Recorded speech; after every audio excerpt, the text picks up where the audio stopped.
Vamos a hacer un pequeño resumen de la filosofía de Simone de Beauvoir, ¿vale? Este resumen va a girar en torno a 5 puntos. El primero, el contexto histórico y filosófico de su pensamiento. Después hablaremos de las principales ideas de la filosofía existencialista, que es la filosofía que adoptó Simone de Beauvoir. Después hablaremos de la aplicación de estas ideas al análisis de la situación de las mujeres en la sociedad patriarcal. Trataremos el análisis que hace Simone de Beauvoir de las causas de la opresión de las mujeres en esa sociedad patriarcal. Y por último, trataremos las propuestas que hace la autora para conseguir la liberación de las mujeres. Bueno, vamos a empezar por el contexto histórico y filosófico. Hay que decir que los ejes de la filosofía de Simone de Beauvoir son básicamente el existencialismo por un lado y el feminismo por el otro lado. Lo que realmente hace nuestra autora es aplicar los conceptos del existencialismo al análisis de la situación de las mujeres en la sociedad occidental. La filosofía existencialista nace en la primera mitad del siglo XX, está marcada por las dos guerras mundiales y por las consecuencias que tuvieron, ¿vale? Sobre la conciencia europea. Las guerras, pues lo que hicieron fue poner de manifiesto la finitud, la fragilidad del ser humano y provocaron una profunda crisis de valores y de sentido a la que intenta responder la filosofía existencialista. Esta filosofía, en el fondo, tiene su base en la afirmación de la libertad y autonomía de todos los individuos humanos. Reacciona contra el auge de los totalitarismos en Europa durante la primera mitad del siglo XX, que eliminaban los derechos y las libertades de los ciudadanos, y contra las nuevas formas de producción que se aplicaron en las fábricas, como el trabajo en cadena, que destruían la libre iniciativa y la creatividad del trabajador. También es una reacción contra corrientes filosóficas como el materialismo científico y el idealismo hegeliano, que negaban de un modo o de otro, negaban la libertad humana. El existencialismo pone en el centro de su reflexión al individuo humano. Por eso afirma Sartre que el existencialismo es un humanismo, porque ponen en el centro al ser humano. Y frente al excesivo racionalismo tradicional de la cultura occidental, lo que hace el existencialismo es subrayar la importancia del mundo sentimental y emocional para el ser humano. También hay otras dos corrientes de pensamiento o teorías que tendrán especial relevancia en el pensamiento de Simone de Beauvoir. Son el psicoanálisis de Freud, por una parte, y el materialismo histórico de Marx y de Engels. En ambos casos considera que estas teorías son muy valiosas. La primera hace un análisis que considera valioso Simone de Beauvoir de la mente humana, y la segunda hace un estudio también valioso de la dinámica de las sociedades. Sin embargo, a ambas les critica lo mismo, que no reconocen suficientemente la libertad del individuo. Porque tanto el psicoanálisis como el materialismo histórico defienden que todos nuestros actos están determinados por el inconsciente en el caso del psicoanálisis y por el contexto social y las condiciones materiales de vida en el caso de Marx y el materialismo histórico. Bueno, vamos a hablar ahora un poco de de las principales ideas que defiende la filosofía existencialista. Bueno, ya sabemos que los seres humanos son el centro de esta filosofía, y para el existencialismo los seres humanos somos seres arrojados al mundo. Cuando nacemos no somos nada, no tenemos esencia, y nos vamos definiendo, construyéndonos a nosotros mismos a través de las decisiones que vamos tomando a lo largo de nuestra vida. Frente al resto de los seres, tenemos el privilegio de escoger qué queremos ser. Por eso somos seres para sí. Así los llaman los existencialistas. En cambio, el resto de seres, son las cosas y otros seres vivos, pues nacen ya con unas características definidas. Ya tienen una esencia, que además es la misma para todos los seres de la misma clase. Entonces no pueden escoger entre lo que quieren ser y lo que no quieren ser. No pueden escoger nada. Son seres en sí, así los llaman los existencialistas. Así pues, los seres humanos somos libertad, nacemos inacabados y tomamos decisiones para hacernos a nosotros mismos, frente al resto de seres que son facticidad. Son lo que son cuando nacen y no pueden cambiarlo.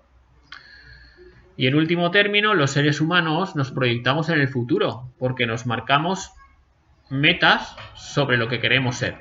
Somos trascendentes frente al resto de los seres que no pueden hacer proyectos porque no depende de ellos ser una cosa u otra. Estos seres son inmanentes. Bien, ser libre decidir por uno mismo es un privilegio, pero por una parte también puede ser una condena, ya que eso implica que somos plenamente responsables de nuestras decisiones. Y no podemos poner excusas, no podemos ir echando balones fuera diciendo, bueno, yo me he equivocado en esto, pero yo no tengo la culpa. No, la responsabilidad es tuya. El peso de la responsabilidad, lo que ocurre es que nos causa angustia, porque cada vez que decidimos nos enfrentamos a la duda de si acertamos, de si es lo mejor. Si, como dice Sartre, Dios no existe, entonces no hay valores absolutos que nos guíen y por tanto no hay un manual de instrucciones para la vida. Cada uno tiene que inventarse a sí mismo. Lo que ocurre es que algunas personas no soportan el peso de la responsabilidad y renuncian a su libertad, prefiriendo que sean otros los que decidan por ellos. Estos llevarán una existencia inauténtica y al no decidir por ellos mismos obrarán de mala fe. Sin embargo, otras personas también pueden llevar una existencia inauténtica, pero no porque hayan renunciado a su libertad, sino porque el contexto les impide ser libres.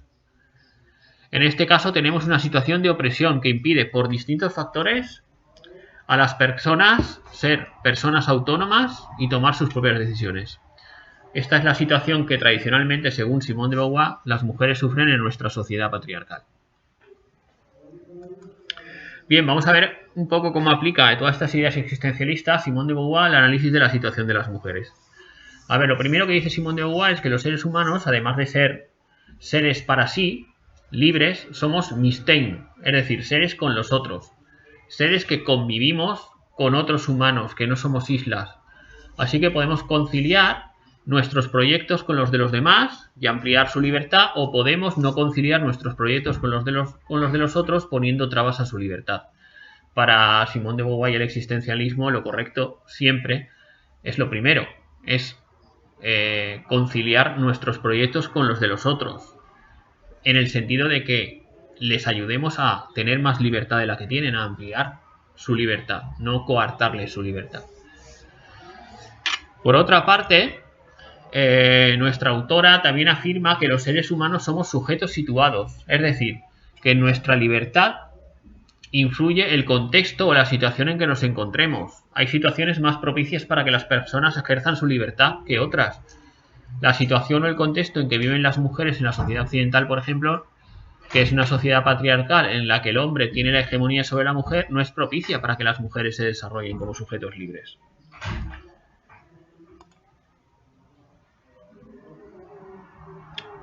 En la sociedad patriarcal, la mujer es la otra, es la alteridad. Las relaciones entre hombres y mujeres son asimétricas porque el hombre es considerado el modelo o esencia de lo humano, lo primario, mientras que la mujer es algo secundario, lo otro, lo inesencial. Para explicar con mayor profundidad esta asimetría, Simone de Beauvoir recurre al pasaje de la fenomenología del espíritu de Hegel, que se llama la dialéctica entre el amo y el esclavo, la dialéctica del amo y el esclavo. Según Hegel, las relaciones entre amo y esclavo que se daban en las sociedades de la antigua Grecia o la antigua Roma eran relaciones dialécticas, porque ambos, el amo y el esclavo, se oponen y a la vez se necesitan, es decir, hay entre ellos una especie de dependencia recíproca. Por otro lado, sin embargo, se trata de una relación que es asimétrica, siempre en favor del amo, porque el esclavo reconoce al amo como conciencia libre y autónoma, pero el amo no hace lo mismo con el esclavo. No hay, por tanto, reciprocidad, porque no hay reconocimiento mutuo, ¿vale? Lo ideal para que una relación sea igualitaria es que haya un reconocimiento mutuo de uno hacia el otro y del otro hacia el uno, pero no ocurre en las relaciones entre el amo y el esclavo. Pues bien, en la sociedad patriarcal ocurre lo mismo con las relaciones entre los hombres y las mujeres. Hay una dependencia recíproca entre ellos, pero mientras que la mujer reconoce al hombre como conciencia libre y autónoma, el hombre no hace lo mismo con ella. Por eso se trata de una relación desequilibrada en favor del hombre. Esto tiene una consecuencia, y es que en las sociedades patriarcales a las mujeres se las degrada ontológicamente, se las trata como una cosa, se las hace caer en la inmanencia, a no ser reconocidas como sujetos autónomos y libres. Esta inmanencia podría ser consentida si fuese la mujer la que hubiese decidido no ejercer su libertad, pero en realidad es una inmanencia infligida, porque se le impone a la mujer desde fuera, en cuyo caso se trata de opresión.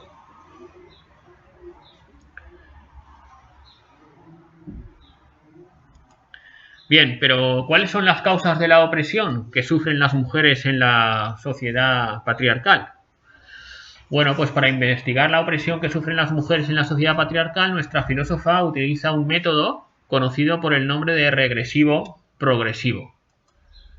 Es un método que, por un lado, indaga en el pasado las posibles causas de la opresión, que es la parte regresiva del método, pero por otro lado analiza cómo viven esa situación de opresión las mujeres y trata de proyectar una salida hacia la liberación, que es la parte progresiva del método. Una de las posibles causas de la opresión de la mujer que plantea Simone de Beauvoir en su libro podría ser las diferencias biológicas que existen entre hombres y mujeres, ¿vale? Más concretamente, la sujeción que tiene la mujer a una serie de condicionantes relacionados con la gestación y la lactancia. Otra posible causa que baraja es la división del trabajo que se dio en la prehistoria, según la cual los hombres, por su mayor fortaleza física, se ocupaban de la guerra y la caza, mientras que las mujeres se ocupaban de la gestación y el cuidado de los hijos, actividades que gozaban de menor reconocimiento o de menor prestigio social. Bien, el hecho de que estas causas, dice Simone de Beauvoir, puedan haber originado esa situación de desequilibrio o desigualdad, no implica que tengan que seguir actuando en el momento actual, ¿vale? Porque las cosas son muy distintas a la época de la prehistoria. Las cosas han avanzado mucho para que todo dependa de diferencias biológicas entre el hombre y la mujer. Bien, otra posible causa que discute son posibles diferencias psicológicas entre los hombres y las mujeres. Y es algo y hace referencia a una teoría que plantea el propio Freud, ¿vale? Freud sostenía que la mujer, por no tener pene, se sentía inferior al hombre, se sentía como un hombre incompleto, y por ello lo que hacía era sentir envidia del pene. Según Simone de Beauvoir, lo que envidia a la mujer no es el pene del hombre, sino el prestigio social del que gozan los varones en la sociedad. La mujer quiere, en el fondo, ser como el hombre, quiere hacer lo mismo, poder hacer lo mismo, pero la sociedad no se lo permite. Concluye finalmente nuestra autora que lo que determina el mantenimiento de la opresión de las mujeres en la actualidad es la educación que reciben, los roles o papeles sociales que como mujeres les transmite la sociedad desde que son pequeñas. Esto último le lleva a preguntarse qué define a una mujer en la sociedad actual. Cuando categorizamos a un ser humano como mujer, ¿a qué nos estamos refiriendo? ¿Vale? Se hace esa pregunta. ¿Qué es una mujer? Simone de Beauvoir. Muchos dirían que una mujer, cuando hablamos de lo que es una mujer, nos estamos refiriendo a una especie de modelo inmutable y universal, como si fuera una idea de Platón, que determina las características que debe tener una mujer y cómo debe comportarse, ¿vale? Y que además es un modelo que es eterno, por eso lo llama eterno femenino, ¿vale? Independientemente de la época, del momento, y que además es universal. Tiene que estar en todas las culturas, en todos los sitios, ¿vale? Bien, la tesis de Beauvoir es que ese eterno femenino es un invento, que no existe en la realidad, porque es cada sociedad la que marca cómo debe ser y cómo debe comportarse una mujer, y a la vez también un hombre, no solo la mujer. Marca los papeles sociales del hombre y los papeles sociales de la mujer. La sociedad lo que hace es asignar distintos papeles a hombres y mujeres, señalando cómo deben comportarse unos y otros. Beauvoir se está adelantando así a la distinción actual entre lo que se llama sexo, diferencias biológicas entre varones y hembras, y género, diferencias de comportamiento entre mujeres y hombres determinadas por la cultura y la sociedad. Y esto es lo que defiende hoy en día lo que se llama la teoría de género, ¿vale? La distinción entre sexo y género. El sexo es algo que nos viene por nacimiento, pero el género no nos viene por nacimiento, nos viene por aprendizaje, por educación, ¿vale? Por tanto, no es algo inamovible, algo que no se pueda cambiar. Por último, pues se plantea Simone de Beauvoir que habrá que hacer para acabar con la opresión de las que sufren las mujeres. Pues lo que ella dice es que lo que hay que hacer es transformar totalmente los roles de género establecidos por la sociedad patriarcal. ¿Y cómo hacer esto? Bueno, pues ella propone una serie de medidas en la conclusión de su libro El segundo sexo. Una serie de medidas que permitan cambiar las cosas. Entre las que propone, las más importantes son las siguientes. Propone una educación igualitaria entre hombres y mujeres. También propone que las mujeres alcancen una independencia económica por medio de su incorporación al mercado de trabajo. También propone la conciliación de la vida laboral y familiar. Y por último, la lucha colectiva a nivel político para que las mujeres vayan tomando conciencia de su situación y promoviendo avances sociales hacia la igualdad real.